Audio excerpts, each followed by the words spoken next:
KSSPA Idukki നിയോജകമണ്ഡലം പ്രവർത്തന convention കട്ടപ്പനയിൽ സംഘടിപ്പിച്ചു. KSSPA സംസ്ഥാന vice president KV Murali convention ഉദ്ഘാടനം ചെയ്തു. കേരള സ്റ്റേറ്റ് സർവീസ് പെൻഷനേഴ്സ് അസോസിയേഷന്റെ ഇടുക്കി നിയോജകമണ്ഡലം പ്രവർത്തക കൺവെൻഷനാണ് കട്ടപ്പനയിൽ സംഘടിപ്പിച്ചത്. കേരളത്തിലെ ജനങ്ങളോടും പിണറായി സർക്കാരും കേന്ദ്രം ഭരിക്കുന്ന നരേന്ദ്രമോദിയും ജനദ്രോഹ നടപടികളാണ് സ്വീകരിക്കുന്നത്. പഴയ കാലഘട്ടത്തിൽ പ്രജകളെ കാണാൻ രാജാവ് വരുന്നത് പോലെയാണ് പിണറായി വിജയൻ ജനങ്ങളെ കാണാൻ വരുന്നത്. കമ്മ്യൂണിസ്റ്റുകാർ ഉൾപ്പെടെ ഡീൻ കുര്യാക്കോസിന് വോട്ട് ചെയ്തതിന്റെ ഫലമായിട്ടാണ് UDFന് വലിയ വിജയം ലഭിച്ചതെന്നും KSSPA നിയോജകമണ്ഡലം പ്രവർത്തക കൺവെൻഷൻ ഉദ്ഘാടനം ചെയ്ത അസോസിയേഷൻ സംസ്ഥാന വൈസ് പ്രസിഡന്റ് KV മുരളി പറഞ്ഞു.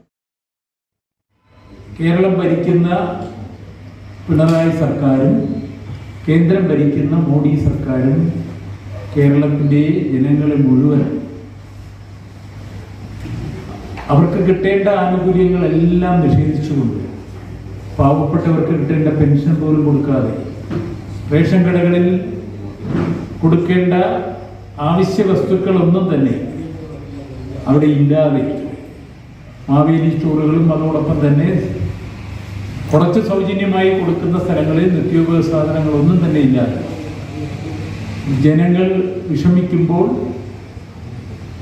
മുഖ്യമന്ത്രിയും മന്ത്രിമാരും AC ബസ്സിൽ കയറി ജനങ്ങളെ കാണാൻ വരുന്ന കാഴ്ച പണ്ട് നമ്മൾ കഥകളിൽ വായിച്ചതുപോലെ രാജാവും മന്ത്രിയും പരിവാരവും ഇങ്ങനെ ഓരോ വർഷം കൂടുമ്പോൾ പ്രജകളെ കാണാൻ വരുന്നത് പോലുള്ള യാത്രകളായിരുന്നു.